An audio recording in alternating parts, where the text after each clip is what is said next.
ఆకాశ మహాకాశములన్నీ విడిచి దాసుని రూపము ధరించినావు.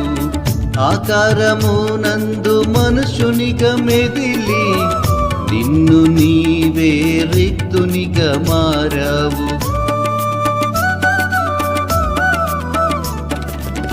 ఆకాశ మహాకాశములన్నీ విడిచి దాసుని రూపము ధరించినావు.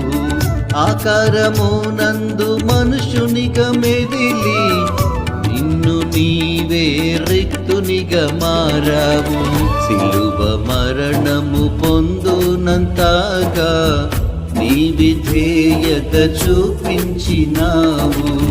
నిన్ను నీవే తగ్గించుకొని ప్రతినామమునకు పరిణామమైనావు.